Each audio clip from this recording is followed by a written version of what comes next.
La Sociedad de Científicos Anónimos, Rizoma Cuernavaca. Te invita a volver a reflexionar sobre nuestra última charla. Esperamos que te sea útil y retroalimente tu curiosidad.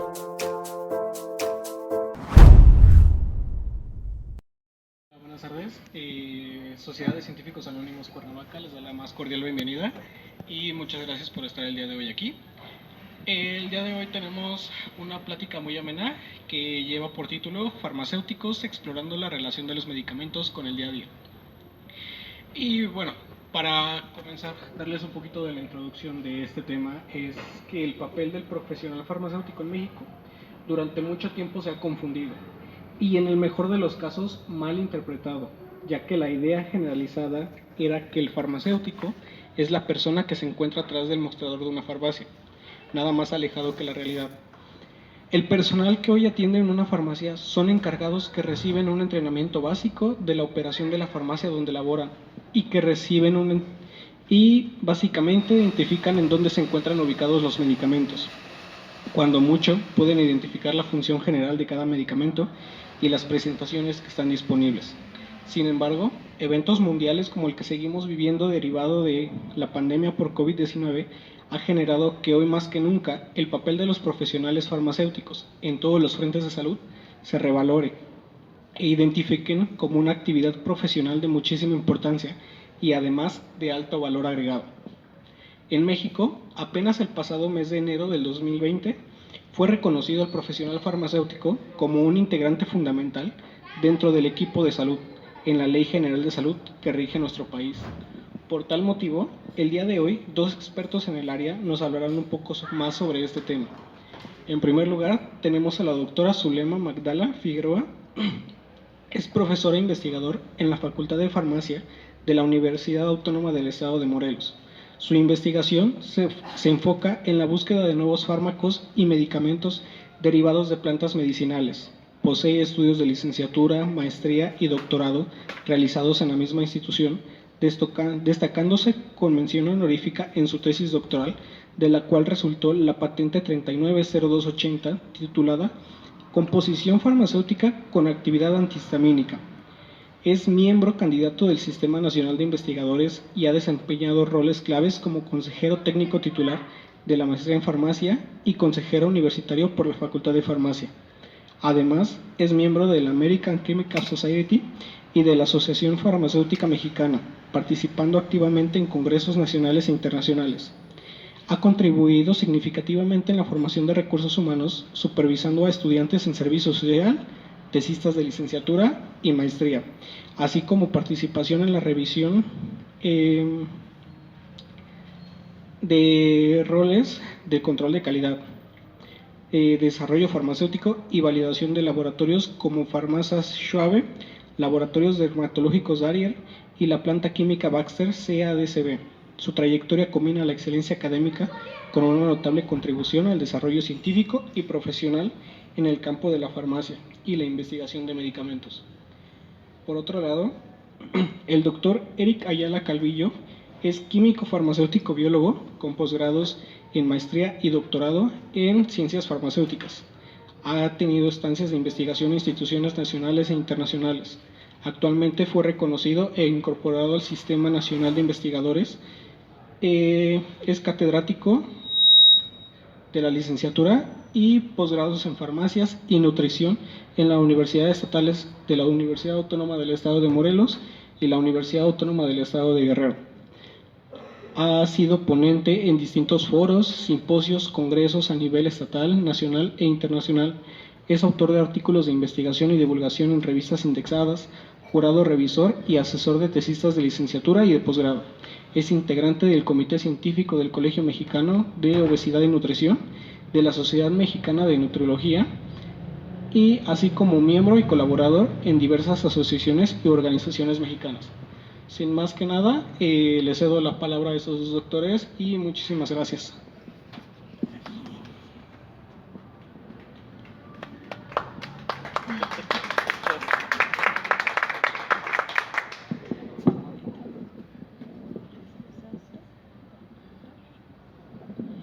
Pues Pues muchísimas gracias a la Asociación de Científicos Anónimos por la invitación. Esperemos que la charla contribuya, ¿no?, pues, a tener mejor información acerca de lo que es las interacciones de los medicamentos con el día a día, ¿no?, especialmente con productos naturales, que es en donde nos vamos a abocar, y con la situación de toma con algunos alimentos, etcétera, ¿no? Cualquier pregunta que tengan, estamos a su disposición para poder aclarar. Muchísimas gracias. Es un gusto estar aquí con ustedes. Es para mí un placer compartir esta mesa con una colega, amiga, ¿no?, de la Facultad de Farmacia, con esta sociedad que estoy seguro en Morelos hace mucha falta. Somos un estado que tiene una ciudad de enormes institutos, ¿no?, tanto de la UNAM como de nacionales, de muchas áreas, no solamente las ciencias de la salud. Y a pesar de tanta generación de científicos que cada uno contribuye generando el producto de recursos humanos a este país y al mundo, creo que también hacen falta estos espacios, ¿no?, donde se divulgue la ciencia para la población y que sea diferente a un ambiente académico, ¿no?, que sea más bien una charla entre colegas, entre ciudadanos, porque al final es lo que somos, y bueno, pues compartir lo que nosotros conocemos un poco más, y es el mundo de los medicamentos. Muchas gracias. Sí, claro. Y justamente con esto empezando, yo les quisiera hacer una pregunta, y es la de ¿qué es ser un farmacéutico?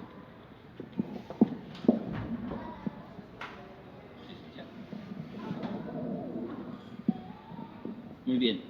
A mí me gustó mucho esta introducción que haces y reflexión, ¿no?, del error del concepto de los farmacéuticos en una farmacia. Incluso también voy a ser honesto, y yo estudié químico farmacobiólogo por el nombre rebombante, ¿no? O sea, porque se oye, pues, bien, ¿no? Químico, farmacéutico, biólogo, ¿no? Que incluso se nos cuestiona ahora, pues, ¿qué somos, no? O sea, ¿a qué le juegas? Pero en aquel entonces yo estoy seguro que en este país muchas universidades, ¿no?, como la misma UNAM, la UAM donde yo estudié, pensaron que hacía falta un experto en la cuestión de la molécula química de estos productos, ¿no? Y es ahí la parte química. Y luego, bueno, pues formularlos y llegar a la parte de los medicamentos, ¿no? Y finalmente, como si ya se empezaban a generar estos productos biológicos, pensemos en hemoderivados y cosas así, pues fue el punto de por qué decir químicos farmacobiólogos. Entonces, cuando se hacen las revisiones y las pues actualizaciones a planes de estudios, a perfiles de ciertos profesionales, en México siempre sale esta rareza de ¿y ustedes por qué inventaron ese nombre, no? ¿Por qué no le pusieron farmacéuticos? Pero otros países en Sudamérica también inventaron sus rarezas, ¿no? Se llaman farmacéuticos bioquímicos, y el mismo Poli le puso farmacéuticos industriales, la UVM, por ejemplo, le pone químicos farmacobiotecnólogos, ¿no? Entonces, al final, si me dicen habemos muchos profesionales que nos dedicamos al mundo de los medicamentos, y desde la síntesis y obtención de la materia prima hasta la formulación de las cosas más nuevas. Y las cosas más nuevas pues serían el día de hoy tal vez los anticuerpos monoclonales. No olvidar que también los métodos de diagnóstico son muy importantes, y tal vez las mismas industrias farmacéuticas los están generando.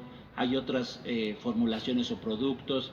Antes nos quedamos con la idea de los suplementos alimenticios, pero bueno, hemos revolucionado esto, llegamos al concepto de los nutracéuticos, ¿no?, donde sabemos el fitoquímico en particular que se requiere en una formulación, que va a ser un tipo de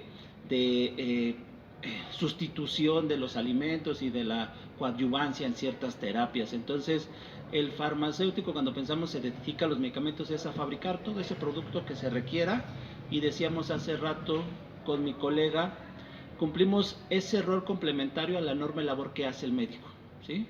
¿Por qué usamos medicamentos? Porque hay un profesional antes que fue el médico que diagnosticó una enfermedad y prescribió una terapia.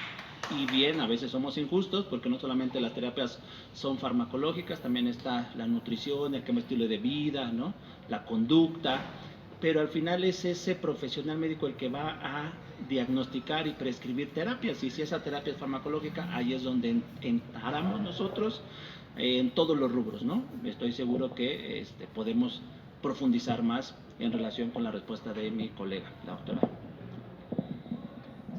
Sí, ya el doctor Eri ya nos manifestó todo lo que a través de esta historia conocemos, químicos, biólogos, parasitólogos, etcétera.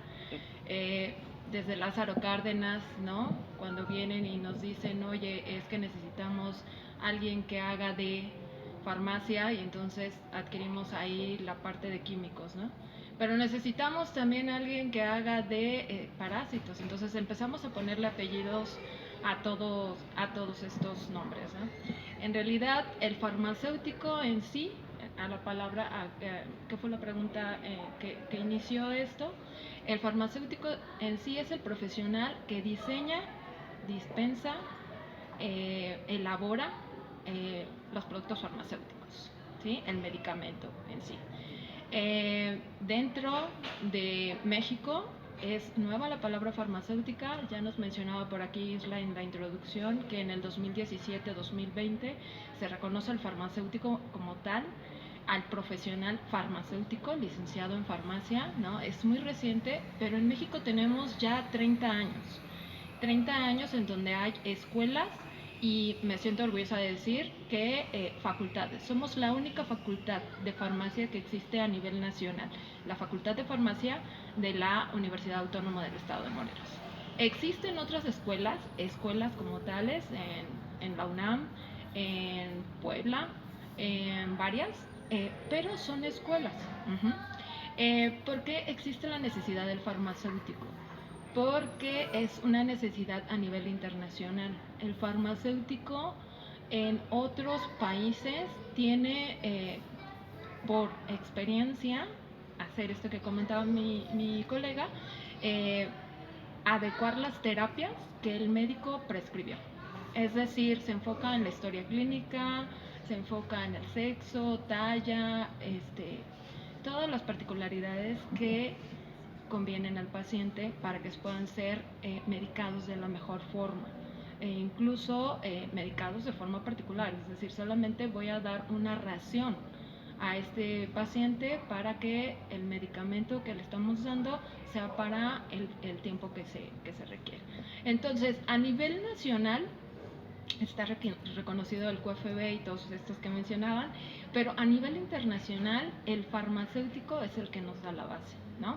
Entonces, existe la necesidad ya ahorita en México de tener esa persona que está al lado del médico y que también necesita estar apoyando de la mejor manera para que el paciente pueda restablecer su salud. Entonces, un poquito de la historia del farmacéutico a nivel nacional, ¿no? Y de por qué empezamos como químicos y terminamos como farmacéuticos. Espero que se haya respondido. Gracias. Si alguien tiene alguna duda, alguna pregunta, también puede participar. El micrófono está totalmente abierto. Siguiendo con esto, ahorita que nos platican un poquito de que el farmacéutico es aquel que dispensa, que está ayudando al médico para todos los tratamientos, ¿existen áreas de especialización o el farmacéutico es simplemente el farmacéutico y puedes hacer todas las labores?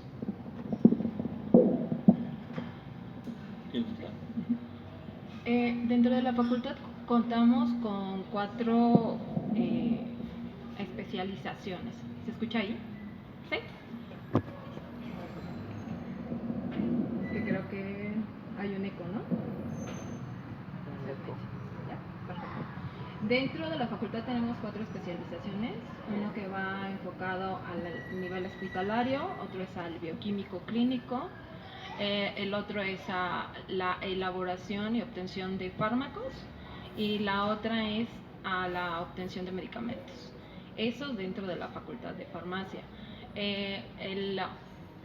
La situación a nivel internacional es que solamente se evoca a la formación hospitalaria y a la dispensación de medicina, ¿no? Entonces, muy dentro de México todavía tenemos arraigados de estas otras áreas en donde también participamos debido a que hay necesidades por parte del país para poder cumplir con estas necesidades. Por eso todavía estamos enfocados a la elaboración en biotecnológicos, etcétera, ¿no? Entonces, pues bueno, esto es un poquito de lo que les puedo compartir. Sí, sumando un poco, yo creo que en cualquier licenciatura siempre hay estas áreas de especialización, ¿no? No iba a ser exenta las ciencias farmacéuticas, incluso creo que hay hasta subespecialidades, como bien decía la doctora, la parte del farmacéutico hospitalario, que es de lo que más se requiere el día de hoy en el país, ¿no? Para las certificaciones de los hospitales, genera una diversidad de roles, desde aquel farmacéutico que hace farmacovigilancia, entendida como la evaluación de los riesgos que se tiene al consumir medicamentos y que se tiene que monitorear no solamente por la misma industria, sino por los diferentes hospitales y clínicas, por incluso los comercializadores de los medicamentos o hasta la misma población, ¿no? Tendríamos que reportarla, y es el farmacéutico el que hace esta función de la vigilancia de la seguridad de los medicamentos. Pero incluso es tal su papel que hay una educación farmacéutica para apoyar al paciente en cómo debe de tomar sus medicamentos. Hay una parte llamada idoneidad de la prescripción, y la idea aquí sería que en el mismo hospital, una vez que el médico acabó de prescribir, ¿no?, el farmacéutico podría hacer la revisión de esta prescripción sin atentar al derecho y la libertad que tiene el médico en la elección de su terapia, pero sí él hacer un análisis de la posible combinación de riesgo pensando en la polifarmacia.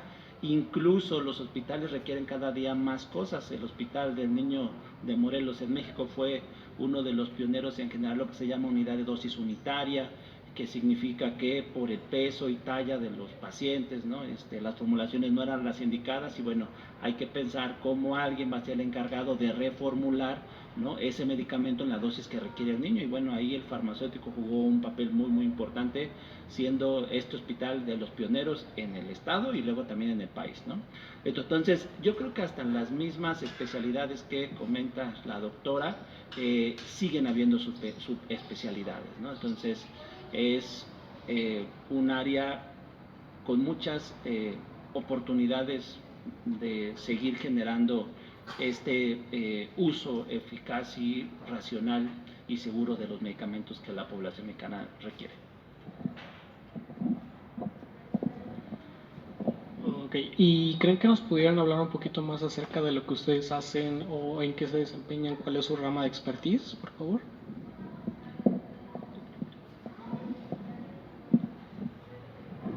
Bien, yo ahí no voy a mentir, y en los últimos años he querido ser muy honesto, ¿no? Yo me formé en las ciencias moleculares. Soy farmacéutico formado en cuestiones genéticas y moleculares. Como farmacéutico me interesé en poder entender la variabilidad a la respuesta, ¿no?, pensando en los genes, en lo que se llama farmacogenética. El mundo laboral me empezó a vincular a las escuelas en nutrición, a licenciaturas en nutrición, y poco a poco entendí que podría yo jugar este rol, ¿no?, de ser quien, por mi expertise, explicara el por qué si se podrían consumir o no algunos alimentos o algunos nutrientes en las terapias de los medicamentos, y me permitió generar una segunda línea de interés y de investigación, ¿no? Ya no solamente pensar en la diversidad genética como una posible variable a la respuesta farmacológica, sino también poner en la mesa a los alimentos y a los medicamentos. Me dediqué por muchos años a la docencia, fue mi única actividad. Sin embargo, hace más de 4 años, bueno, empecé a picar un poco más de piedra, ¿no?, a enfocarme más en la generación de productos científicos y de evidencia acerca de qué pasaba con los alimentos, con los nutrientes, bajo ciertas terapias farmacológicas, ¿no? Yo me he sentido muy afortunado de estar activamente en asociaciones, en colegios asociados a la nutrición, y que bueno, vean en un farmacéutico a ese colaborador que podría aterrizar todas aquellas dudas o resolver todas esas dudas que ellos tienen.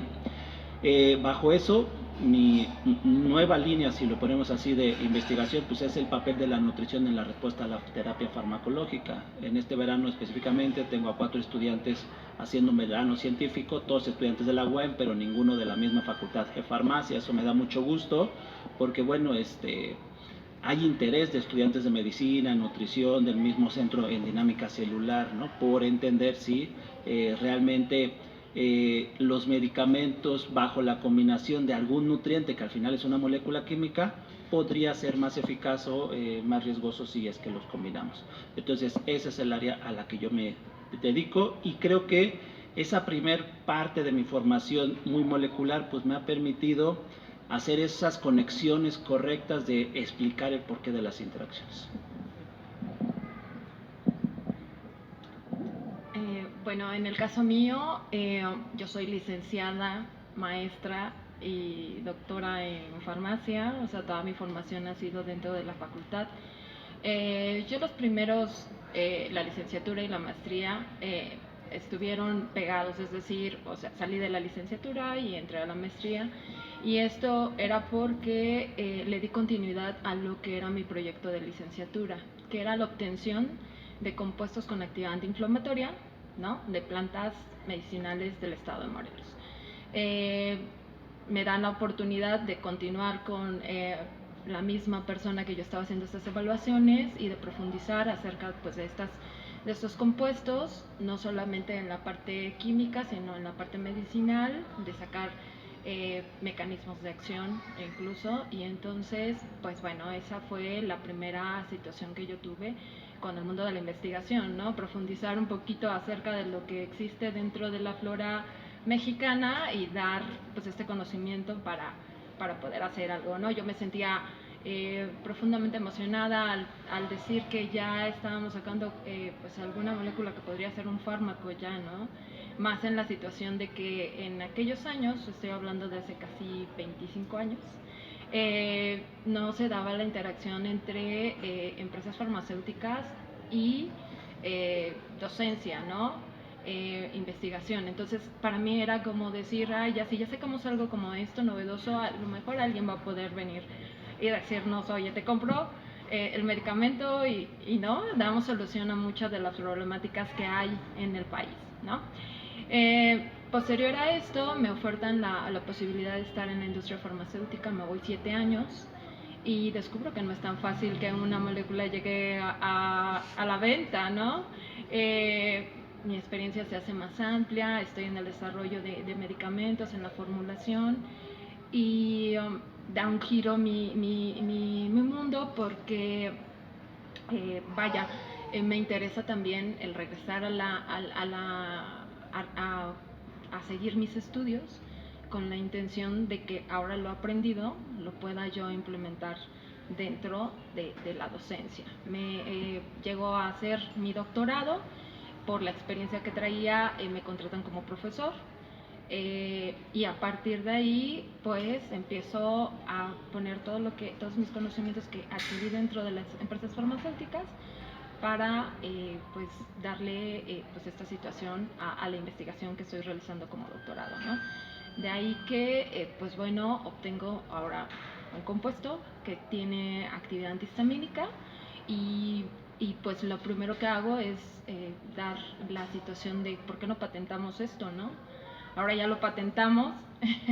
Hace poco, les comento rápidamente, son 7 patentes por parte de la Universidad Autónoma del Estado de Morelos, que son para uso veterinario y humano.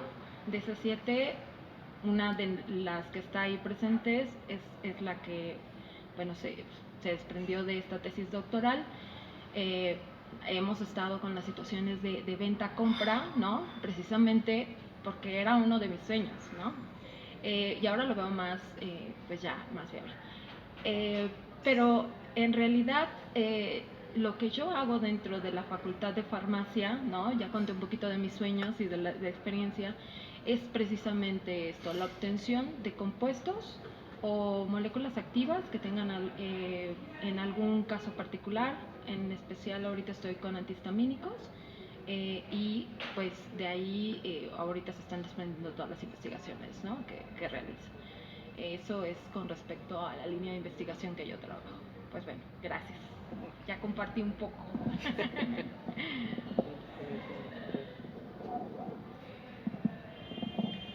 Okay, ¿hay más? Y no sé, alguna pregunta que tengan dentro del público. ¿Sí?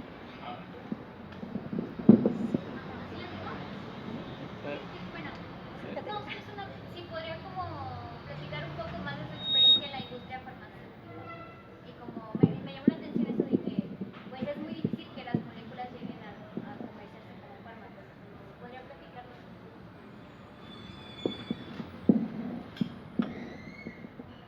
Sí, en realidad para que una molécula llegue al campo, al mercado, ¿no? Tiene que pasar por varias etapas, ¿no? Son 4 alrededor de esas, ¿no? Y la verdad es que cuando uno lo hace dentro del laboratorio es 1 o 2 las que se van encontrando, pero si vas a la industria farmacéutica tienes más de esas, ¿no? 1000, ¿no? Que están ahí sintetizándose. Hay no solamente las que pertenecen a la parte de obtenerse de productos naturales, ¿no? Sino también las sintéticas, y bueno, que estas estén en varias etapas para poder llegar allá, ¿no? Pero entonces te encuentras con estas situaciones, pero me parece que, nada más déjame entender la pregunta bien, ¿no? ¿Cuál es la situación de que yo estuve teniendo dentro del campo laboral como tal, o sea, como farmacéutico? Esa es la pregunta, perdón. ¿Sí? Pues bueno, la verdad es que por mi formación ni tan siquiera debía estar en el área industrial, porque el área en donde yo estaba era, bueno, vaya, expuesta a la obtención de compuestos, y la empresa misma te da un vuelco porque te dice: necesito que tengas pues esta experiencia, porque a la industria nos interesa que hagas dentro de pues estas actividades, ¿no? Entonces, como farmacéutico, prácticamente llegar a la industria, y en los lugares en donde yo estuve, que preferentemente fue de control de calidad, pues era pues analizar las diferentes etapas del producto, si cumplía o no con las referencias, ¿no? Yo en particular estuve ahí en esa primera parte, en esos primeros años. Posteriormente estuve en estabilidades, que es en donde vemos si realmente los medicamentos cumplen con las normas tanto de temperatura, y todas las que están pues alrededor de ellas, para que realmente puedan estar estables dentro del mercado. Y posteriormente en formulación. Esas fueron como las áreas en donde yo realmente estuve, ¿no? Entonces, pues bueno, un montón de cosas que se pueden hacer dentro, y que pensarías que como que no, que no están puestas en la percepción del farmacéutico, ¿no? Pero bueno, esa es mi experiencia por parte de la industria. Complementando un poco a esta duda que a veces tiene la población de por qué no existe el medicamento tan rápido, ¿no? Y la pandemia, como ahorita tocaban el tema, nos demostró de que no existían esos medicamentos para, número 1, la infección, o número 2, las complicaciones, ¿no? Dejemos a un lado las vacunas, que todos sabemos cómo evolucionó. Te voy a poner el ejemplo de los medicamentos. Muchos medicamentos se empezaron a evaluar, a ese término se le conoce reposicionamiento de fármacos, es decir, eran fármacos ya utilizados para otras infecciones virales, etcétera, ¿no? Malaria, dengue, lo que sea. Y entonces se empieza a reposicionar, y hay que volver a hacer estudios in vitro, ¿no? Lo que es lo preclínico, ¿no? Animalitos, células, animales, etcétera, y luego pasar a la parte clínica ya en seres humanos. Y les pongo la evidencia de cómo como población no tenemos conocimiento de lo complejo que es que un laboratorio diga: sí, aquí está el producto, ven y cómpralo cuando tú quieras, ¿no? Entonces, cuando se empiezan a hacer los estudios clínicos, hay fases, y la fase número 1, lo vivimos con la pandemia, pues es ver si primero es seguro, ¿no? Necesitamos a personas sanas para ver si les funciona o no les funciona, bueno, si les hace daño o no les hace daño. En la fase 2 ya tomamos a población enferma para ver si el es funcional o no, pero se llaman estudios a pequeña escala, ¿no? A lo mejor tú haces un convenio con el hospital ISSSTE, con el hospital uno particular aquí en Morelos, ¿no? Y pruebas ese fármaco, medicamento en la población. Y ya en la tercera fase se hace lo de multicéntricos, ¿no? Diferentes partes del mundo. Si apruebas esa tercera fase, se empiezas a comercializarte, pero se sigue monitoreando, ¿no? Que no haga daño a la población. Pero ahí te va la evidencia de que la gente necesita farmacéuticos. En las noticias de la televisora XYZ, ya nos dijeron que en el hospital de Guadalajara están poniendo ivermectina. ¿Por qué el gobierno no me pone ivermectina en este momento? ¿Por qué no puedo ir a comprar ivermectina? Bueno, usted televisora con sus reporteros no investigó si tal vez y solo tal vez esa ivermectina que se utiliza en ese hospital está en fase 2 o fase 3 de investigación, ¿no? Y que no la pueden comercializar. Pasó con la famosa hidroclorotiazida la cloroquina que se usa para la artritis reumatoide, ¿no? Todos fueron por su cloroquina, ¿no? De los pocos medicamentos que se evaluaron a nivel multicéntrico y que se demostró que podían servir, pues eran estos glucocorticosteroides, ¿no? Donde controlaban la infección y por lo tanto la famosa tormenta de citocinas. Es decir, había evidencia sustancial de que si las personas con complicación de COVID-19 empezaban a utilizar estos antiinflamatorios moduladores de la infección, no morían, ¿no? Pero fueron los únicos. Los fármacos para controlar la infección viral, realmente hay ahorita 1 o 2 en el mercado, ¿no? A pesar de que se evaluaron muchísimos a la venta. Entonces sí es complejo que un laboratorio al final logre comercializar un producto de todos los estudios que se tienen que hacer. A veces la gente tiene desconfianza de si el producto que me vende el laboratorio realmente es seguro o no. Yo lo que les diría es que ahí es donde también vuelve a jugar un papel el farmacéutico, porque hacemos farmacovigilancia. Aquellos tipos de medicamentos que causan daño a la población, que no fueron observados en los estudios clínicos de fase 1, 2 y tercer fase, aún así seguimos monitoreándolos para ver si nos causan daño o no. Les pongo una de las evidencias más actuales que yo tengo y viví, y es la ranitidina, ¿no? Un fármaco para la acidez gástrica, de los más comunes como el omeprazol, pero se lanzó una alerta sanitaria de COFEPRIS diciendo que ranitidina tiene una posible asociación con cáncer gástrico. Se lanza la alerta y se pide a cualquier dispensador de ranitidina que lo ponga en cuarentena, que no lo use, ¿no? Y se hacen las investigaciones en colegiado por las instancias reguladoras, en este país en COFEPRIS, y se llega a la conclusión que no es ranitidina, sino es un contaminante, estas famosas nitrosaminas, ¿no? Y entonces, ¿qué hace COFEPRIS? Dice, bueno, todo aquel que quiera comercializar un producto con ranitidina tiene que implementar un método analítico para ver si no hay esos residuos de contaminantes, ¿no? ¿Qué hicieron todos los laboratorios? Pues muchas gracias, mejor yo ya no vendo ranitidina. Es la evidencia de que las acciones, ¿no?, de la legislación y de las leyes funcionan si hay un farmacéutico que esté evaluando el riesgo de los medicamentos, ¿no? La gente debe estar confiada de que no solamente hay instancias reguladoras, hay profesionales que pues, nos ocupamos y velamos por eso. Sí, yo tengo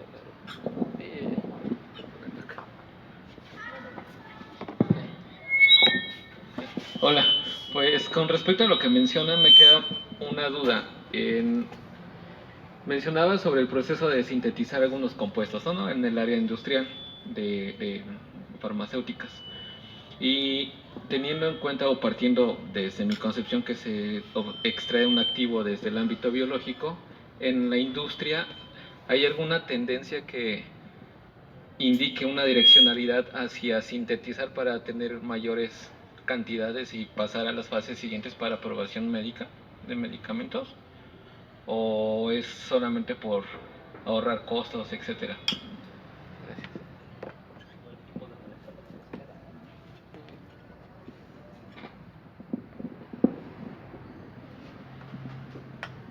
Bien, lo que yo pondría en la mesa es esta cuestión de la diversidad de áreas de especialización. En la Facultad de Farmacia, por ejemplo, tenemos una de las eminencias de este país, que es el doctor Gabriel Navarrete, ¿no?, en la química farmacéutica, y es el mejor ejemplo de que se pueden hacer adecuaciones a la estructura química.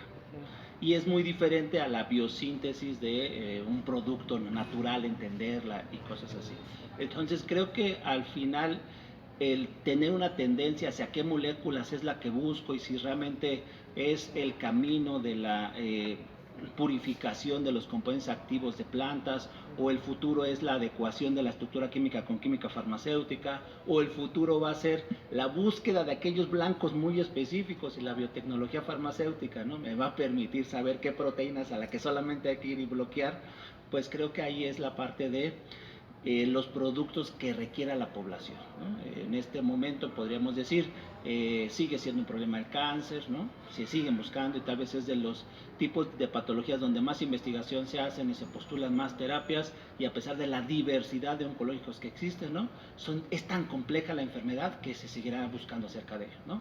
pero hay patologías para las cuales ya tenemos una diversidad de medicamentos que siguen funcionando, ¿no? Para muchas infecciones parasitarias, para infecciones gastrointestinales, ya los productos están ahí. Hacemos ahora ya nada más la adecuación, ahí sí pondríamos tal vez el ejemplo de los antibacterianos, ¿no? ¿Por qué no solamente hago una cefalosporina de tercera o cuarta generación? Y nada más por química farmacéutica le voy cambiando algunos radicales, ¿no? Y con eso es más afín o menos tóxica o lo que sea. Entonces yo creo que sí debemos entender que las patologías a las que se enfrenta la sociedad, ¿no? Es lo que va a obligar que las industrias tengan esta tendencia a qué medicamentos buscamos. A veces hay el mito de que si las industrias no generan el producto eficaz para tener encadenada a la población, ¿no? Y que cómprame.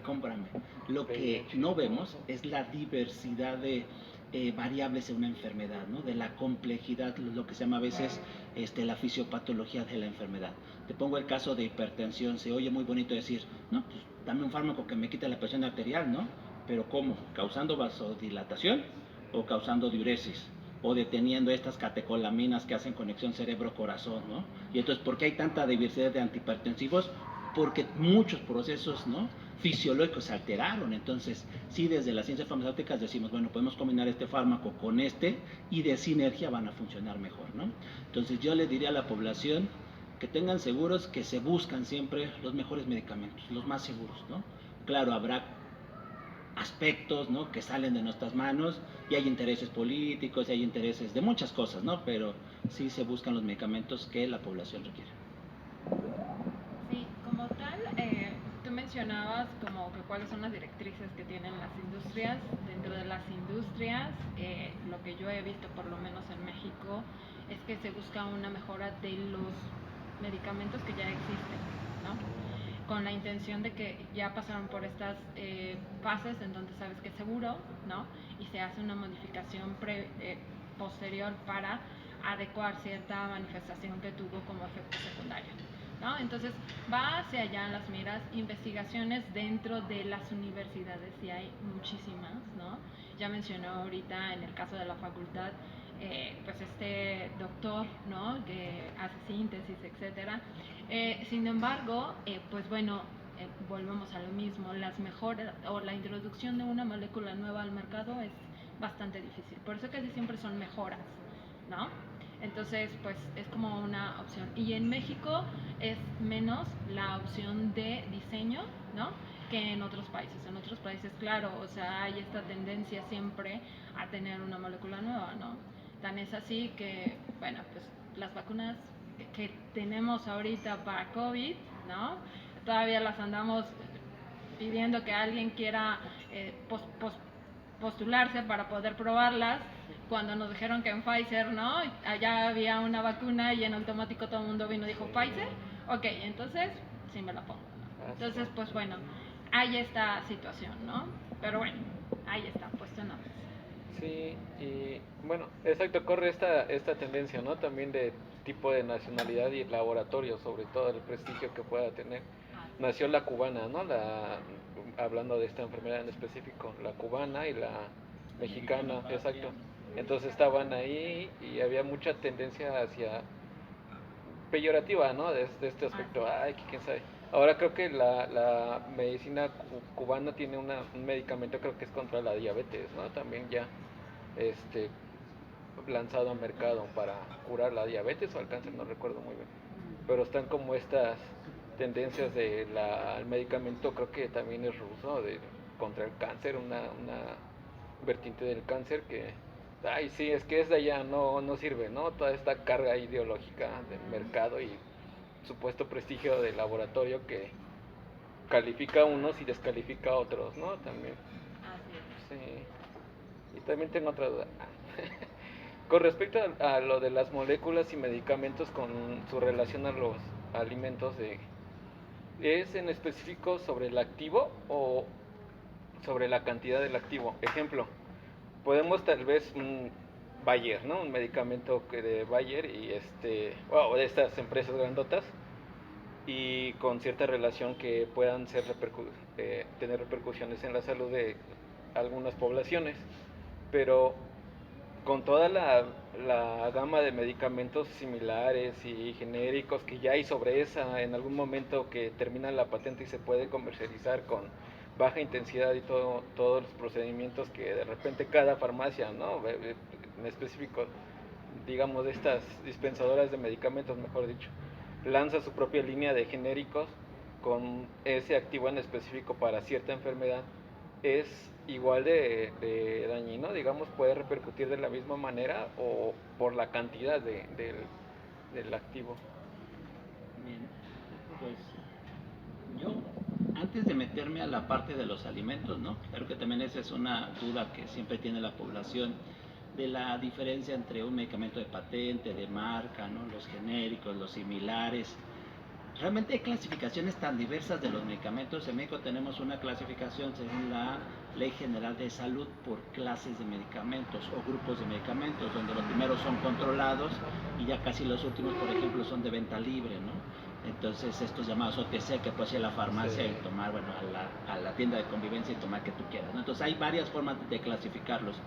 Lo que yo sí diría es que si hay un enorme esfuerzo por sensibilizar a los médicos, porque luego a veces también hay esta tendencia de que no es que el de marca es el que sirve, o sea, el principio activo es el mismo siempre, los excipientes sí pueden variar, pero pues tienes que generar documentación, evidencia que llevas a instancias reguladoras como COFEPRIS y te da el registro sanitario. Entonces yo les diría a los médicos, a la población, que si un medicamento tiene un registro sanitario, pues confiemos en ellos, ¿no? Usémoslos. No tengamos esta estigmatización, porque pues es que a veces ponemos analogías muy tontas, como decir es que un zapato de marca tal es mejor que un zapato de marca tal. No, aquí es completamente diferente, ¿no? O sea, al final sí puede ser que los excipientes sean de más o menos calidad, pero se tienen que hacer evaluaciones donde compruebes que vas a ser eficaz y seguro, ¿no? Y si no, una vez más, es la farmacovigilancia lo que arrojará que este medicamento está causando daño a la población y saldrá. Ahora, nos tendremos que meter a cuestiones políticas para decir la enorme diversidad de laboratorios que a veces surgen, ¿no?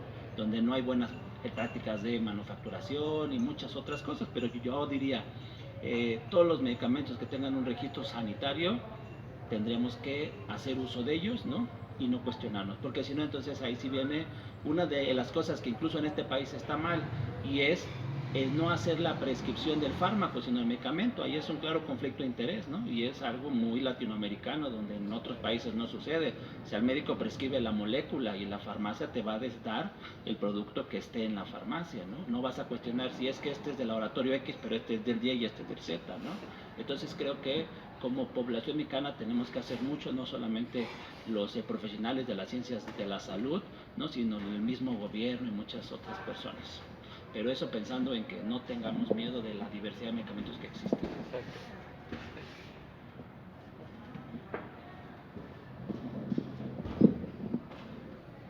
¿Alguien más tiene una pregunta? Gracias por su charla. Tengo una duda, ¿nos podrían decir las ventajas y desventajas entre los fármacos de síntesis química y los extractos de productos naturales, por favor?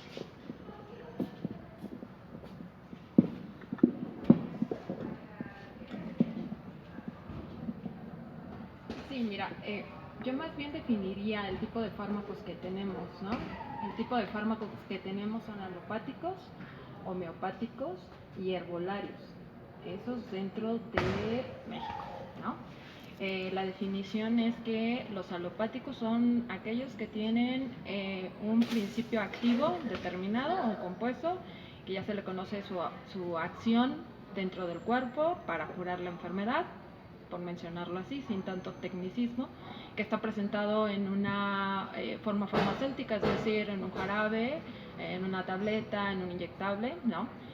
Y que puedes consumirlo, ¿no? Prescrito por un médico, ¿no? Y eso, si es clase 1, ¿no? O si es OTC, etcétera, ¿no? Eso podríamos decir que es el medicamento alopático.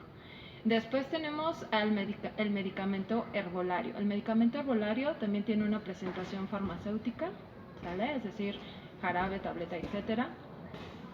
Es un producto que viene de una planta medicinal, ¿no? Entonces, en donde está determinado si es toda la planta o solamente de alguna parte de la planta. y tiene un sustento científico que avala que realmente funciona para la actividad que estamos diciendo, ¿sale?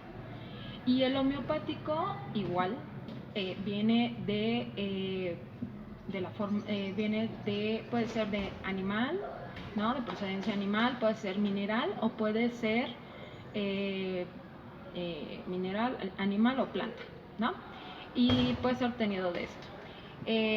Y aquí es que también se presenta en forma farmacéutica. Generalmente nosotros mencionamos estos famosos chochitos, ¿no? Que están impregnados, ¿no? De alguna sustancia, pero que también tienen un rigor científico ahí. Esos serían los medicamentos. Aquí la situación es que todo tiene una base científica para poder ser prescritos por un médico y que realmente funcionen dentro de la patología que estamos diciendo. Ajá. Entonces, eso sería como la situación.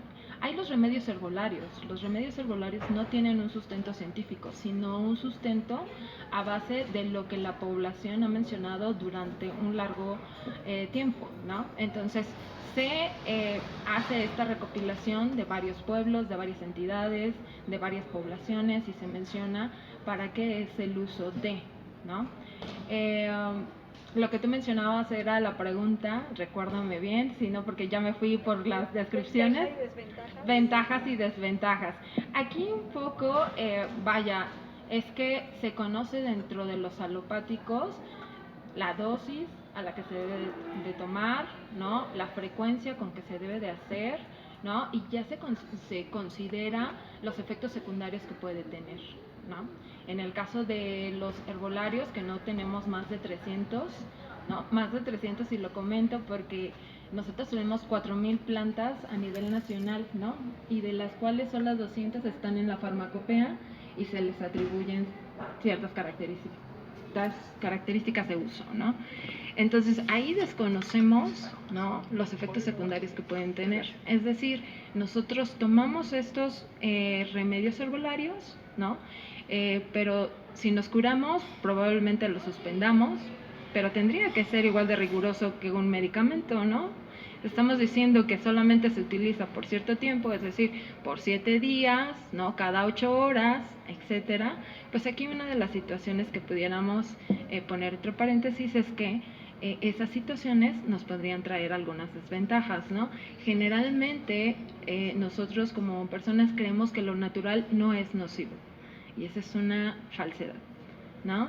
Todo tiene una desventaja, porque aparte estamos ocupando una parte de la planta, ¿no? O toda la planta, y toda la planta no solamente trae un compuesto, o sea, trae muchísimos, ¿no?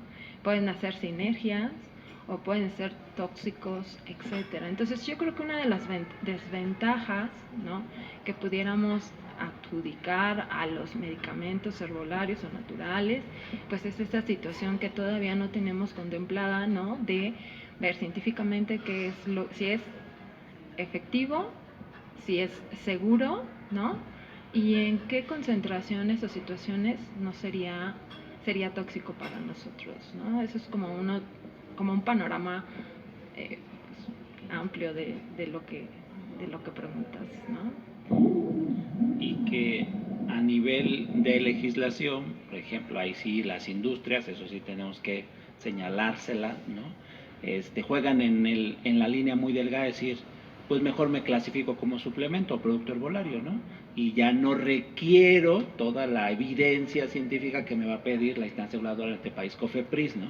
Porque si yo lo quiero comerciar como medicamento, entonces ahí sí tienes que evidenciar con un montón de cosas que pues sí cumples todo eso. Entonces ahí sí creo que es esta parte tendenciosa de las industrias de buscar su conveniencia, ¿no? Y ahí sí como población debemos ser exigentes, ¿no? O sea, ok, tú vendes un producto herbolario o un suplemento, ¿no? Pero haz toda la evidencia científica que se requiera para comprobar que es seguro.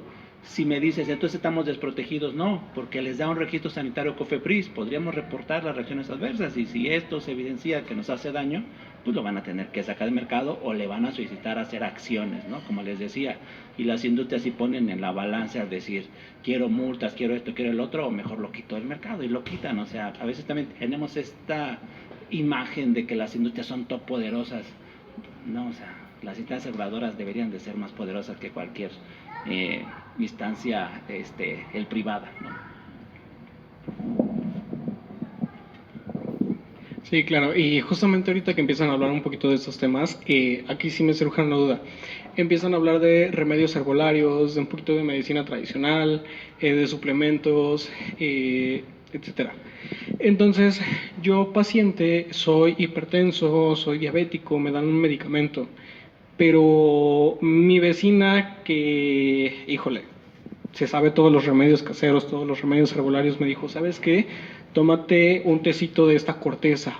¿Qué interacciones pueden pasar aquí de este medicamento que se sabe que ya tiene ciertos efectos secundarios, que ya tiene una dosis y todo esta parte de investigación, a tomármela con un remedio herbolario, con una medicina tradicional, y no solamente eso, sino también con los alimentos? Si yo me la tomo con agua, si yo me la tomo con leche o con refresco, tal vez.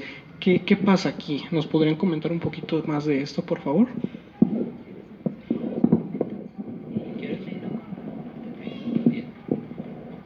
Bueno, aquí vamos a empezar con lo más simple, ¿no? Y es la parte de la alimentación. Lo que quiero es hacerlos reflexionar, ¿no? O sea, la gente se pregunta, ¿puedo tomar mi medicamento con mis alimentos o no? ¿Qué es lo que consume? ¿No? Porque no es lo mismo que me diga, me consumí una taza de café a un vaso con leche, o un jugo de naranja, o unos chilaquiles a unos huevos estrellados, ¿no? Aunque lo vemos muy burdo, en cada una de esas preparaciones gastronómicas hay moléculas químicas. Y si pensamos desde el punto de vista de las ciencias de la salud, esas moléculas químicas van a sufrir tal vez procesos digestivos de degradación. Luego tendrían que sufrir el proceso de absorción, es decir, de transportación hacia la sangre. Y ahí hay procesos de transporte de proteínas muchas veces. Y si compiten esos nutrientes contra el fármaco, a ver quién pasa primero, entonces ya podríamos ver un primer resultado muy general que sería pues afectación a la biodisponibilidad del fármaco o del nutriente en el circulatorio, ¿no? Ahora ya están las dos moléculas, nutriente y fármaco, en la sangre. ¿Qué tienen que transportar por la sangre? No todos viajan libres, ¿no? Por todo el circulatorio. Recordemos que las moléculas liposolubles necesitan proteínas plasmáticas, ¿no? Y si compite el fármaco y el nutriente por la proteína plasmática, súmale después de que van a llegar a un órgano increíble como el hígado, ¿no? Y van a tener que ser metabolizados, y si compiten por las enzimas de metabolismo y uno no se metaboliza y el otro sí, y por lo tanto se vuelve tóxico, y hasta la misma excreción volveremos al punto donde los nutrientes y los fármacos compiten. Yo por mucho tiempo me topé con una visión muy reduccionista de los nutriólogos de decir, es que los fármacos y los alimentos solamente el problema es gastrointestinal, ¿no? Porque yo me tomo mi medicamento y mi alimento y pues ya. Y les decía yo, ¿y no recuerdas que hay fármacos inyectables o tópicos, ¿no? No tienen nada que ver con tu aparato gastrointestinal, pero llegan a la sangre, ¿no? Como llega tu nutriente.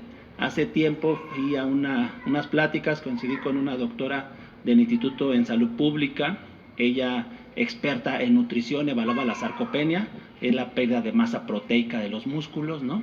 Y decía, hemos identificado que todo paciente oncológico que llega a sarcopenia tiene más efectos adversos hacia ciertos fármacos, ¿no? Y yo como farmacéutico me puse a pensar y le dije, doctora, es que la sarcopenia no nada más es pérdida de masa proteica, es proteína plasmática también, y todos esos fármacos que se tenían que mover por la sangre, si la persona perdió proteínas, no nada más fue de músculo, perdió proteínas del plasma, entonces ya no se están distribuyendo. Eso es un fenómeno farmacocinético. ¿Qué pasa con las enzimas del hígado? Tal vez tampoco existan proteínas de hígado. ¿Quién va a metabolizar los fármacos, no? Entonces creo que es esta parte de complementar la visión del nutriólogo con la del médico, con la de la enfermera, con el farmacéutico, y generar mejores recomendaciones, ¿no? Del uso seguro y eficaz de los fármacos con los alimentos. Ahora, después de esta simplicidad de cómo o no como cuando tomo mis medicamentos, viene la parte de, veamos molécula por molécula, ¿no? Hay nutrientes que tal vez tengan un efecto, ¿no? Y sabemos que son útiles, pero el fármaco tal vez ahí también podría bloquear el efecto de este nutriente o viceversa, ¿no? El ejemplo que siempre pongo muy emblemático es el caso de la soya, ¿no? Igual, ¿no? Hay evidencia científica de que la soya contiene algunas isoflavonas que son moléculas de prevención, por ejemplo, de cánceres dependientes de hormonas. El de mama es un buen ejemplo, ¿no? Entonces, claro, ¿no? O sea, tú consumes soya donde tiene isoflavonas, que tu consumo frecuente seguramente te va a prevenir de cáncer de mama. Pero si tienes cáncer de mama, tienes que recordar que hay varios tipos de cáncer de mama. Uno de ellos, ¿no? El postmenopáusico, se asocia más a esteroides femeninos y la terapia es tamoxifeno. Y entonces, si esa mujer escuchó que la soya es una maravilla, consume su soya y está tomando este tamoxifeno, se bloquea el efecto, ¿no? Y ahí es la idea de ahora hacerles pensar que no solamente necesitamos una lista de fármacos y alimentos que puedes o no combinar, necesitamos la acción profesional de varios expertos colaborando para hacer un uso más seguro y eficaz de los medicamentos ante cualquier terapia. Y los nutrientes son terapias muchas veces, ¿no?, en muchas enfermedades. Con respecto a las infusiones que podemos tomar, a los suplementos o a los remedios caseros, ¿no?, que son precisamente estas situaciones y la interacción con medicamentos, pues ya dijimos la definición de lo que sí podemos utilizar. Lo que sí podemos utilizar y es seguro son los medicamentos, y ya los definimos, ¿no? Los remedios herbolarios los podemos adquirir de diversas fuentes. Unos pueden ser desde que están plantados en el jardín de la abuela, ¿no?, esta hierbabuena, este pasote, etcétera, ¿no?, hasta que la podemos adquirir en un comercio, ¿no?, que puede ser que no esté regulado, ¿no?, o hierbería, etcétera, ¿no? La situación aquí es que cuando yo hago uso porque yo me lo dijo la vecina o alguien muy cercano a mí, ¿no?, porque a él le sucedió que cuando lo tomó a él le superfuncionó, puede no tener el mismo éxito en nosotros. Aquí la situación, pues lo que ya manifestamos al principio, el médico hace un análisis de todo lo que es la historia clínica, etcétera, para poder prescribir. Da los medicamentos que ya se tiene sabido qué es lo que va a ocurrir, y incluso puede tener como un efecto secundario. En el caso de los remedios herbolarios es bastante difícil tener esa situación. ¿Por qué? Porque a lo mejor la forma de uso es la que me va a provocar que realmente yo tenga un efecto colateral. O que, por ejemplo, en lugar de haber agarrado la flor que me decían que era la que tenía yo que utilizar, pues digo, bueno, utilizo las hojas, y en realidad pudieran tener otro compuesto que no es el efectivo, pero que lejos de que sea el efectivo puede ser tóxico, ¿no? Entonces, un poquito es la reflexión. Me gustó esta palabra porque nosotros como farmacéuticos solo damos evidencia de lo que hay dentro de... ¿será realmente que cada vez de que vayamos a hacer uso de esto podamos tener como ese previo de decir, ok, sí, pero qué es lo que realmente voy a estar utilizando, ¿no? Y no tomarlo tan a la ligera para yo poder pensar que a ella le funciona y que a mí también me puede funcionar, ¿no? Yo estaría mucho como en la reflexión de que lo que ya está científicamente probado es lo que recomendaría y prescrito por un médico, y lo que no se ha tomado tan a la ligera, ¿no? Entonces, sabiendo todas estas situaciones, ¿no? Bien, eso sería. Y solamente para acabar aquí, la parte de los productos herbolarios, ¿no?, y remedios caseros, creo que también hay que contemplar el futuro, ¿no? Y ahora en nutrición manejan el término de alimentos funcionales. Y ese es un gran reto, porque ¿cómo los clasifican, no? Para ellos es incluso complejo si decir es un alimento funcional si estás procesado o no, pensando en los fermentados lácteos, o eres un alimento funcional si no es tras el procesado, pensemos en nopal sencillo y corriente, ¿no? Entonces es un gran reto, pero al final es cierto, ese nopal o este fermentado lácteo con procesamiento no de la industria tiene moléculas activas, el probiótico, el microorganismo o la fibra, glucano, ¿no? Entonces, al final es cierto, las moléculas activas están ahí en cualquier producto, y el gran reto va a ser generar las guías de prácticas clínicas o recomendaciones de la combinación correcta y necesaria para tratar enfermedades, ¿no? Pero eso se va a generar haciendo estudios de investigación, ¿no? Colaborando entre varios, diciendo, bueno, recomendamos que si el paciente tiene esta patología, primero hagamos la evaluación de esto, esto y esto, y por lo tanto esta es la primera alternativa terapéutica. Y si pasa una respuesta correcta, síguele, pero si no, vete para acá.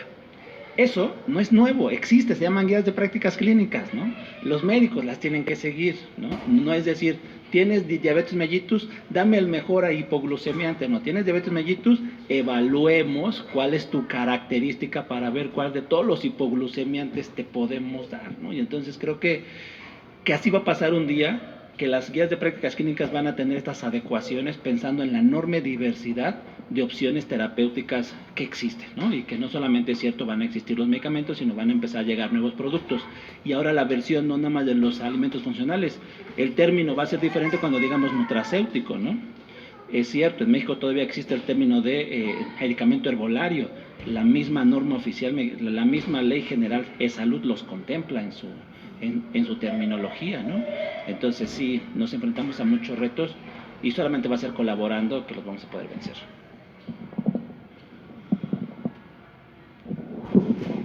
¿Alguien tiene alguna duda? ¿Alguna pregunta?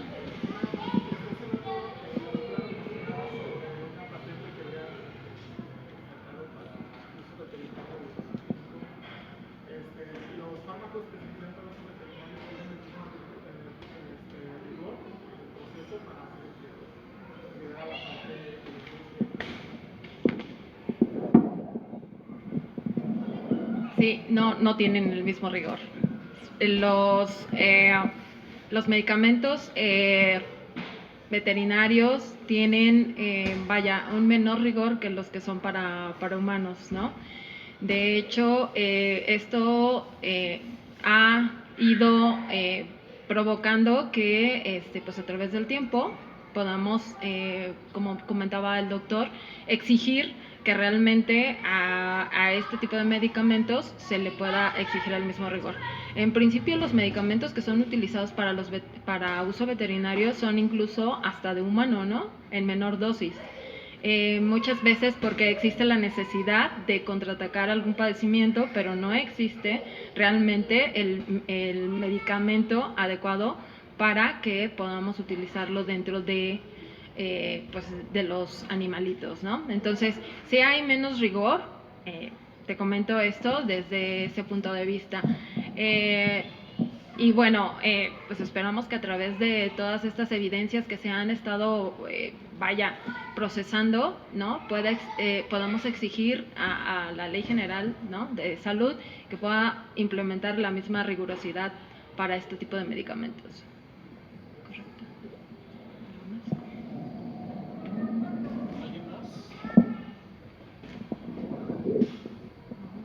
Bueno, yo sí tengo una duda. ¿Existen ya casos identificados o ejemplos que nos pudieran dar sobre esta combinación de que este cierto medicamento, si lo combino con leche, tal vez, puedo llegar hasta el hospital?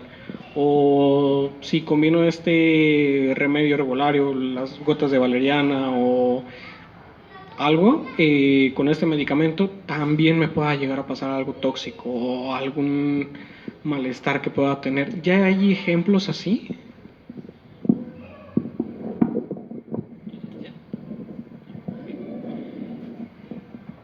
Bien, aquí hay ejemplos muy emblemáticos, pero yo lo que les diría es que sea solamente el ejemplo para que hagamos el ejercicio de ir y buscar más, ¿no? Y tener esta curiosidad. Y lo voy hasta simular y hacer más emocionante, ¿no? Un paciente entiende que tiene una enfermedad donde hay riesgos de coagulación, alteración de la coagulación, llamémoslo así, ¿no? Riesgo de un infarto. Y entonces empieza a utilizar los famosos anticoagulantes, ¿no? Acenocumarol, warfarina. Estos fármacos evitan la generación de coágulos y por lo tanto evitan un infarto y evitarán que muera, ¿no? El único problema es que hay alimentos que favorecen la coagulación, ¿no? Los productos verdes que son ricos en vitamina K, y que la vitamina K es un precursor de los factores de coagulación que hacen que las plaquetas se unan y generen los coágulos, ¿no? Entonces, la idea sería dar estos anticoagulantes con una dieta restrictiva de exceso de vitamina K. ¿Están de acuerdo? ¿No? Pero cuando se prescriben estos anticoagulantes, no se manda al paciente al departamento de nutrición para que le dé una asesoría de todos los alimentos que tienen vitamina K, ¿no? Y si sumo esta situación que tú mismo ponías en la mesa, es decir, y si la vecina entendió que tú tienes un problema de coagulación como su hijo, ¿no? donde su hijo tenía sangrado en la nariz, su médico le dijo que tenía problemas de coagulación y el médico le dijo que consumiera más vitamina K, más alimentos verdes. Si incluso alguien me dice, ay, pero lo de sangrado en la nariz es una tontería, ¿no?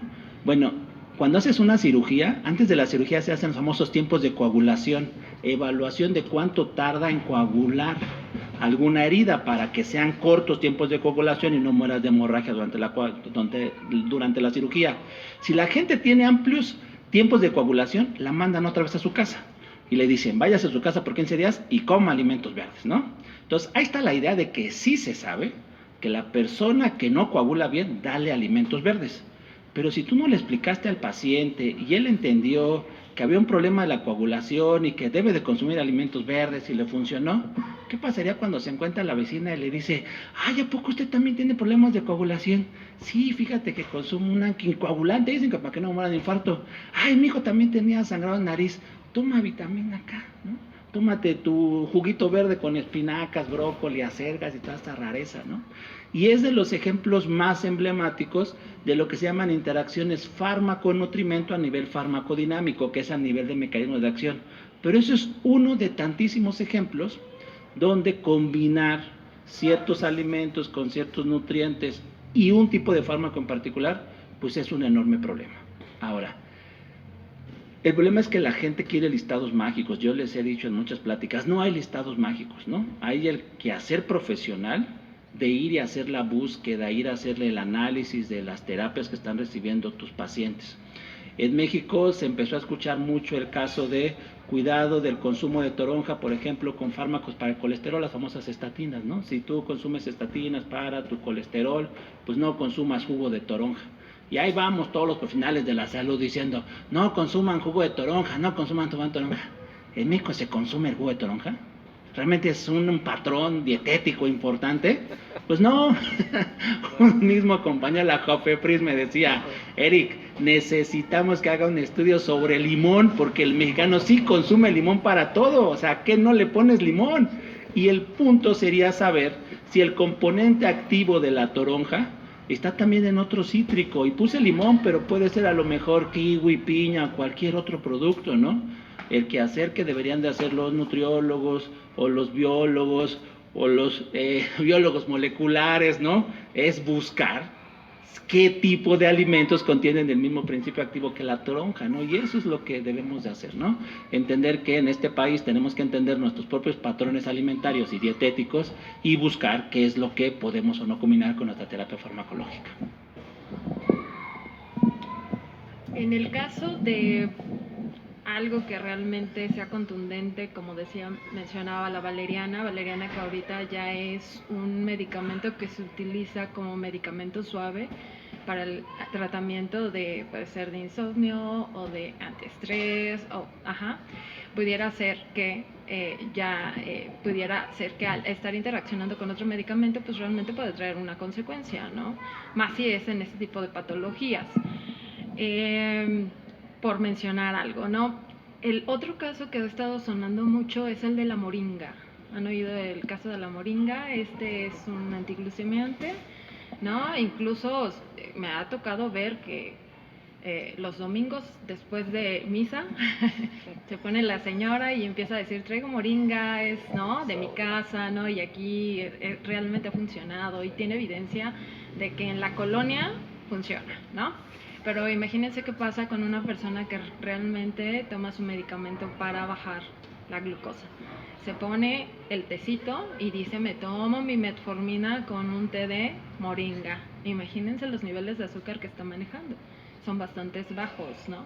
Incluso la metformina, cuando es indicada, dice, tómese después de, ¿no?, su comida, ¿no? Precisamente porque va a haber una baja de glucosa.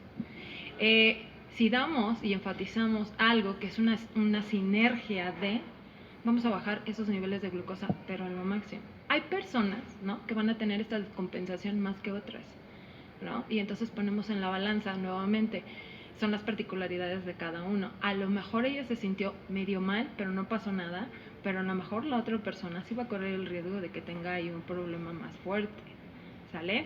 Por mencionar moringa, mencionamos también que no es una situación de que vayamos al hospital, ¿no?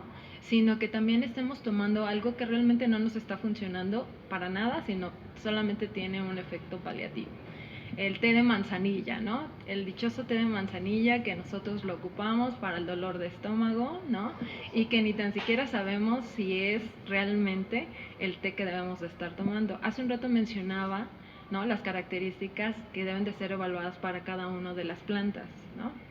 La manzanilla, que realmente tiene el efecto antiinflamatorio y por default ese alivio en el estómago, ¿no?, es aquella que se llama Matricara camomila, ¿no? En México no tenemos Matricara camomila desde hace un rato, ¿no? Pero tenemos otro que es Camomila nobile, ¿no?, que es de las plantas que más se han podido tener dentro de, ¿no?, y que son usadas para el mismo fin. En realidad no tienen este compuesto que se llama camazuleno, ¿no?, que produce ese efecto antiinflamatorio, ¿no? Pero que sin embargo se lo das al pacientito y le dices que es manzanilla y ya en automático se siente bien, ¿no? Entonces está desde el que me siento bien porque y es natural y me lo dio mi abuelita, hasta aquel que realmente nos va a producir algo que puede ser dañino y que nos puede llevar al hospital, ¿no? Entonces todas estas evaluaciones realmente hay que ponerlas en la mesa para hacer la reflexión. Nosotros como farmacéuticos, y hace un rato siempre mencionamos que el médico es quien receta bajo la evaluación y el farmacéutico puede adecuar esa terapia, ¿no?, con respecto a los conocimientos, pero jamás puede medicar, ¿no? Por eso nosotros siempre tenemos de antemano la palabra reflexión. Les pongo en la mesa todo, porque nosotros no podemos decir como farmacéuticos, tómate o quita esto o pone esto, ¿no? Sino que vamos a adecuar según lo que es la persona, ¿no?, individual, ¿no? Entonces estas características son tomadas desde ese punto de vista. Por eso oyen en nuestro vocabulario muy fuertemente la palabra reflexión, ¿no?, acerca de todo lo que tenemos, porque nosotros no podemos medicar. Estamos nosotros para ayudar al médico a poder tener una terapia mejor, ¿no? Pero sí lo ponemos en la mesa, ¿sale? A pesar de que están ahí, ¿qué es lo que realmente el médico te indicó? Y si te lo indicó de esa manera, es porque él ya evaluó que para tu caso es importante esto. Para el vecino, para el tío, aunque le pueda resultar otra terapia, para ti no, porque ya hubo un personal, ¿no?, un profesional que estuvo evaluando todas esas individualidades, ¿no? Bueno,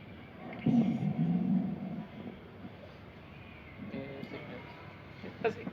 Y con respecto a eso, llegado a este punto, utilizando también la palabra reflexión, haría falta una política integrativa, digamos, desde la parte estatal del Estado, digamos, como este ente federal, ¿no?, que integre desde la farmacología, farmacoquímica, salud, en medicina, desarrollo de medicamentos y la parte nutricional, para que se dé una abertura, digamos, desde la comunicación de la salud que abarque todas estas divergencias, por decirlo de alguna manera, y las convierta en un método para terminar, ¿no?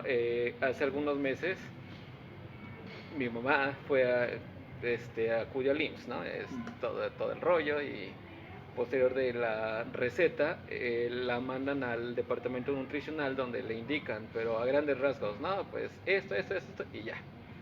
Entonces haría como esta falta precisamente donde haya una colaboración, pero más que voluntad, más que colaborar por, no sé, el ámbito meramente académico, sino una colaboración que emane desde el ámbito federal para un bien de la población, ¿no? En este aspecto, digamos, sin tocar mucho esta teoría de la conspiración, desde que hace 30 años que se degradó todo el sistema de desarrollo de vacunas, pues se quedó como de lado, ¿no?, esta parte, y se dio apertura a estas nuevas grandotas, ¿no?, farmacéuticas que entraron con sus evaluaciones. Y de ahí también me surge la siguiente duda, ¿hay alguna mezcla de medicamentos y algunas bebidas más que nada que puedan, digamos, disparar los ciertos comportamientos, como por ejemplo corre la mitología, ¿no?, de la aspirina y la coca, y que te dé la pila y todo este rollo, y qué tan repercusión puede ser para la salud a corto, mediano, largo plazo? Bueno, son muchas preguntas y respuestas. Voy a empezar con la más simple, ¿no? Reflexiva. A veces uno duda que pueda existir la oportunidad o la obligación de la interacción entre profesionales de la salud. Lo que te quiero decir es que es una realidad. En los hospitales existe algo llamado comités de terapéuticas, donde al menos una vez al mes se tienen que juntar todos los profesionales para evaluar un caso en particular, ¿no? Esto de la mejora continua, ¿no? ¿Qué hicimos bien, qué hicimos mal? Y invitan al nutriólogo y al químico bacterioparasitólogo para saber los laboratorios, y a la enfermera, y todos evalúan un caso. Y es el ejemplo del futuro, ¿no? Sí se tiene que hacer este ejercicio colaborativo, colegiado, ¿no? Para las mejoras en el futuro. Y eso es resultado de que los hospitales se dieron cuenta que no es el mejor hospital por tener más médicos o enfermeras, ¿no? Eres el mejor hospital cuando te certificas, y te certificas cuando llegan y dicen, ¿quién está en el departamento de banco de leches? No, pues el nutriólogo, palomita. Porque antes era, ¿quién está en el banco de leches? No, pues el médico. ¿Por qué el médico? Pues porque el médico, no tache, ¿no? Porque no es verdad. ¿Quién está en el laboratorio de análisis clínicos? El médico, tache, ¿no? Tienes que demostrar que hay un químico bacterioparasitólogo, ¿no? O un bioquímico clínico. Entonces esto obliga a los hospitales a integrar a más profesionales, ¿no? Este nuevo rol que tiene el farmacéutico y el nutriólogo, y va a llegar el fisioterapeuta y muchos otros, psicólogos, bla. Entonces, sí creo que las colaboraciones entre profesionales es necesaria y se va dando poco a poco. Ahora, si me pides filosofar, ¿no? Como académico que soy, me encantaría que en los últimos semestres de las materias se hicieran tipo diplomados, tipo proyectos integradores, ¿no? Donde se colaborara diferentes profesionales. A los licenciados en bioquímica y biología molecular, pues integrarlos a un equipo donde exista una enfermera y exista a lo mejor un farmacéutico, un médico, un nutriólogo, ¿no? Y abordar un problema en común y ver cómo lo puedes resolver, ¿no? Desde las diferentes aristas. Creo que eso sensibilizaría un poco más para cuando ya llegues a tu servicio social y a tu práctica profesional, sepas colaborar con el otro, ¿no? Que no seas egoísta y pensar, pues yo soy el que pesqué, pues soy el médico y yo sé todo, ¿no? Yo soy el farmacéutico y sé todo, ¿no? Yo soy el mero para la molecular y todos los demás no saben nada, ¿no? O sea, colabora, ¿no? Comparte tus conocimientos y hay un bien común. Alguien me dirá, estás filosofando, Eric, porque en este país ya hay directrices de planes de estudios muy establecidos, ¿no? Pero entonces creo que es la actualización continua que tenemos que hacer como profesionales, ¿no? En colegios y asociaciones cada vez más multidisciplinarias. Estamos muy acostumbrados a que farmacéuticos hablamos nada más con farmacéuticos y médicos nada más con médicos, ¿no? Cada vez más las colaboraciones deben de ser interdisciplinarias, ¿no? Los colegios, las asociaciones tienen que tener mayor apertura para que precisamente en estos procesos de actualización pues coincidamos y compartamos experiencias y encontremos áreas en común. Yo algo que también sumaría aquí, yo creo que se está haciendo, ¿eh? O sea, se está haciendo esta situación de colaboración interdisciplinaria. Ahorita lo vemos más dentro de la universidad, ¿no? Todos queremos colaborar con todos, ¿no? Pero a nivel ya afuera es bastante difícil, ¿no? Habrá muchas cosas que lo impidan. Curar, nosotros entendemos que tenemos derecho a la salud y es para curar. Posterior ya lo que me está pasando, es decir, cuando yo tengo un cáncer, cuando yo tengo una patología ahí bien definida, ¿no? Es cuando realmente nos acercamos al médico y decimos, oye, ¿qué crees?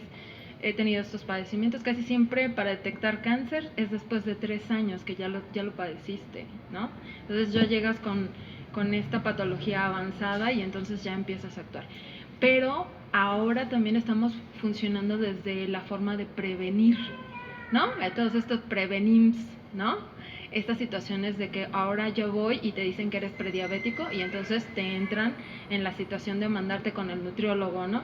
Y hay veces que somos como tercos, yo diría, no sé la palabra indicada, somos como muy, no es cierto, a mí no me pasa, yo todavía no tengo eso, ¿no? Pero la prevención creo que es la parte que realmente pudiera ayudar a que precisamente evidenciamos que desde el consumo de una buena dieta, ¿no? De hacer ejercicio, decían por ahí, hacer ejercicio es la mejor medicina que podemos tener, y si tú los mandas a hacer ejercicio durante 20 minutos, todo el mundo dice que no, pero si les dices, te voy a dar este medicamento que te va a bajar en 20 días, pues tú tomas ese medicamento, ¿no? Entonces, la prevención es la primera situación que nos da la pauta para decir si necesitamos varias vertientes, desde la alimentación, hacer ejercicio, hidratarte, varias cosas, ¿no?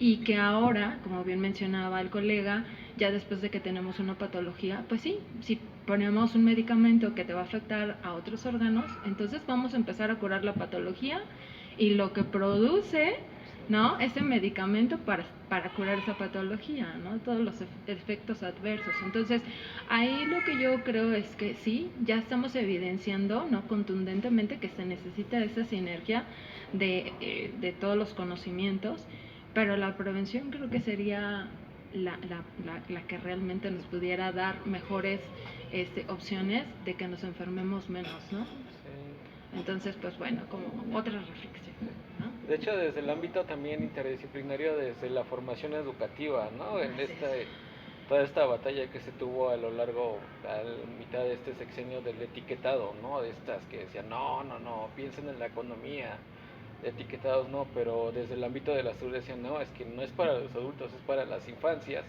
precisamente donde se les integra esta información de, oye, esto te puede hacer mal, para que a lo largo de su formación de vida en general pueda ser un método preventivo para ciertas enfermedades, ¿no? También. Y ahí te comento algo rápido, apenas en las reformas que se están haciendo, uno de los libros que se pretende tener para cuarto de primaria es herbolaria. Enseñarle a los niños desde cuarto de primaria, ¿no?, qué es lo que puede uno tomar, ¿no? Mencionábamos hace un rato, ¿no?, desde el té de manzanilla, ¿no?, y cómo hacerlo. Incluso decía por ahí ya alguien, un erudito en esta parte, mencionaba, ¿por qué no les enseñamos que la manzanilla es una planta aromática, ¿no?, y que para que tenga las características de curación lo debemos de cortar en las mañanas, antes de las 7 de la mañana, ¿no?, porque si no ya no tiene estos aceites esenciales en donde vamos a obtener este compuesto y entonces ya no tiene, el efecto que nosotros vamos a necesitar. Y desde ahí el epazote, ¿no?, mencionaba él, que lo comemos, ¿no?, en los frijoles, ¿no?, en los frijoles negros, que son los que generalmente traen epazote, pero que también nos puede servir un tecito para desparasitarnos. El coco, ¿no?, y un montón de cosas. Pero que sí se ponga, ¿no?, esta situación de sus usos, cómo podemos identificar las plantas y todas estas situaciones, desde cuarto de primaria. O sea, estamos hablando que ya una cultura de 500 años, estamos hablando desde que los españoles ya habían llegado, dijeron, en una de las cartas, ¿no?, decía a los reyes, mándame arquitectos, mándame carpinteros, no me mandes médicos, porque médicos ya tengo y también ya tengo la cura para cada uno, ya tengo los medicamentos, ¿no? O sea, México tiene esa situación de poder tener en cuenta las plantas medicinales, ¿no? Entonces, pues bueno, esto que comentas tú, sí es ponerlo desde antes, ya hablábamos desde la prevención, pero si lo tenemos en el día a día, claro que vamos a poder contestar, no solamente nosotros como farmacéuticos, podemos tomarnos esto con este medicamento, me puedo tomar con una coca la aspirina, ¿no? Ya desde antes vamos a poder conocernos. Ojalá, te digo, que ya está funcionando y eso es porque realmente lo hemos visto desde antes, ¿no? Sí, toda la revuelta que se trajo, ¿no? También ese tipo de reivindicar la educación sobre un conocimiento local y contemporáneo, ¿no? También. Claro, y que la OMS, la Organización Mundial de la Salud, ya está, o sea, desde hace 30 años o más, ya está poniendo en contexto que hagamos uso de los recursos naturales que tenemos en cada uno de nuestros países, ¿no? Entonces, si lo tenemos, pues hay que utilizarlo porque pues sería necesario. Bien.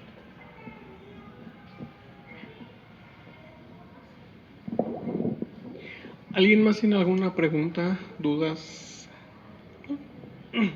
Bueno, de antemano les agradecemos mucho a los ponentes por esta gran charla, por estos increíbles puntos, y por parte de la Sociedad de Científicos Anónimos les otorgamos este presente reconocimiento al doctor Eric Ayala y a la doctora Zulema Magdala Figueroa por su colaboración a través de la divulgación científica con la charla Farmacéuticos explorando la relación de los medicamentos con el día a día, El día 23 de julio del 2024. Muchísimas gracias.